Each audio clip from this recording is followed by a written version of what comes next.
नमस्कार दोस्तों। हम पत्री जी द्वारा बुद्ध पूर्णिमा में दिए गए संदेशों का हिंदी अनुवाद सुन रहे हैं। बहुत ही बहुमूल्य संदेश जो पत्री जी ने बुद्ध पूर्णिमा महोत्सव के समय पिरामिड वैली इंटरनेशनल में तेलुगु भाषा में दिए, उसका हिंदी अनुवाद करके बुद्ध बनो पुस्तक बनाई गई और उसी की अब रिकॉर्डिंग मैं आपके साथ साझा कर रही हूँ। आज का विषय है दम और सम। ये 2013 की बुद्ध पूर्णिमा के समय दिया गया संदेश है।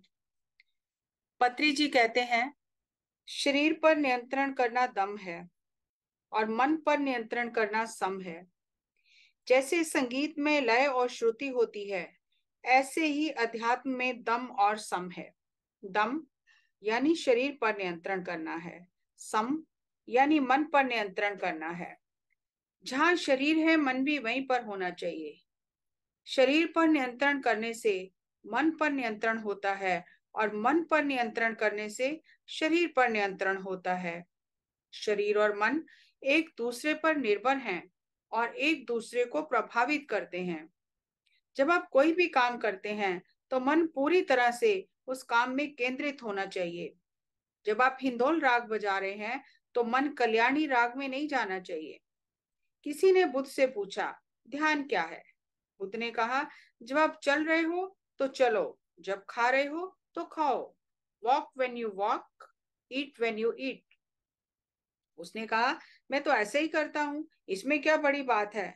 बुद्ध ने कहा, तुम्हारा शरीर तो चल रहा है लेकिन मन नहीं चल रहा। मन पत्नी के पास है। जो भी आप शरीर से करते हो, मन पूरी तरह शरीर के साथ रहना चाहिए। जब शरीर और मन एक हो जाते हैं तो यही योग है। योग का अर्थ है मिलना और वियोग का अर्थ है बिछड़ जाना। योग यानी शरीर और मन का मिलन। शरीर पर नियंत्रण करने के लिए बहुत दम चाहिए। मन पर नियंत्रण करने के लिए बहुत सम चाहिए। अगले 1 महीने तक मैं बात नहीं करूंगा। बात करने का कितना ही मन हो, फिर भी बात नहीं करूंगा। मौन व्रत, संगीत व्रत, ध्यान व्रत आपको मन पर नियंत्रण करने का अनुशासन देते हैं। व्रत का अर्थ है अपनी बात पर कायम रहना। महात्मा गांधी सप्ताह में एक बार उपवास और मौन व्रत रखते थे। जो व्यक्ति स्वयं के शरीर और मन पर नियंत्रण कर सकता है, वह सारी दुनिया पर नियंत्रण कर सकता है। शरीर पर नियंत्रण करने की योग्यता मन पर नियंत्रण करने में मदद करती है और मन पर नियंत्रण करने की योग्यता शरीर पर नियंत्रण करने में मदद करती है। तन मन के ऊपर 100% निर्भर है। जब आप ध्यान में आते हैं तो शरीर पर नियंत्रण करने का ना सोचें, क्योंकि मन के साथ तन भी सम्मिलित होता है, लेकिन तन के साथ मन सम्मिलित नहीं होता। ध्यान की यही खूबी है कि मन को अनुशासित करने से शरीर भी नियंत्रित हो जाता है। पिरामिड स्पिरिचुअल सोसाइटीज मूवमेंट में हमारा केंद्र बिंदु मन है। परंपरागत ध्यान साधना तन से शुरू होती है और वह मन तक पहुंचती भी नहीं। कुछ विधियां मन से शुरू होती हैं पर वे तन तक नहीं पहुंचती हैं। जापान में एक जन साधना की विधि है। इसमें चाय समारोह होता है। एक स्त्री सबको चाय देती है। मास्टर बैठकर देखता रहता है कि स्त्री ने कैसे कप उठाया, कैसे पानी डाला, कैसे चीनी डाली, कैसे चाय दी। वे स्त्री जानती है कि मास्टर देख रहा है। चाय देना ज्यादा महत्वपूर्ण नहीं है, सभी कार्य कितने ध्यान से किए गए हैं वह महत्वपूर्ण है। यदि चाय देते समय आपके हाथ कांपते हैं तो आप परीक्षा में अनुत्तीर्ण हो गए हैं। जो आप काम कर रहे हो, मन हमेशा उसी जगह पर रहना चाहिए। बुद्ध ने 2 शब्दों का प्रयोग किया है, होश पूर्वक जीना यानी माइंडफुलनेस और ध्यान यानी मेडिटेशन। आम आदमी के लिए बुद्ध ने होश पूर्वक जीना बताया और प्रगति करने वाले साधक को ध्यान बताया है। जब बुद्ध से किसी आम आदमी ने ध्यान पूछा तो बुद्ध ने उसे होश पूर्वक जीना बताया और कहा, जब चल रहे हो तब चलो, जब खा रहे हो तो खाओ। जैन मास्टर्स अपने शिष्यों के साथ बहुत सख्ती से पेश आते हैं। कुछ भी गलत किया तो मारते हैं। शिष्य या तो वहां से भाग जाएगा या जिंदगी भर के लिए सुधर जाएगा। मिलारेप्पा और मारप्पा गुरु शिष्य थे। मिलारेप्पा अपने कर्मों से छुटकारा पाने के लिए गुरु के पास गया। मारप्पा ने उसे पत्थरों से मंदिर बनाने के लिए कहा। जब मंदिर बन गया तो कहा, ये ठीक नहीं है, सब पत्थर इधर से दूसरी जगह पर रखो। जब पत्थर वहां रखे तो फिर उसने कहा, यहाँ ठीक नहीं, दूसरी जगह पर रखो। बहुत बार ऐसा ही हुआ। इससे गुरु शिष्य को क्या सिखा रहा है? गुरु ने शिष्य को 1 साल तक होश पूर्वक कार्य करना सिखाया। जब आप शारीरिक कार्यों को होश पूर्वक करना सीख जाते हो तो आपकी जागरूकता बढ़ जाती है और मन केंद्रित हो जाता है। रमन महर्षि के पास एक व्यक्ति ने आकर पूछा, मुझे आत्मज्ञान चाहिए।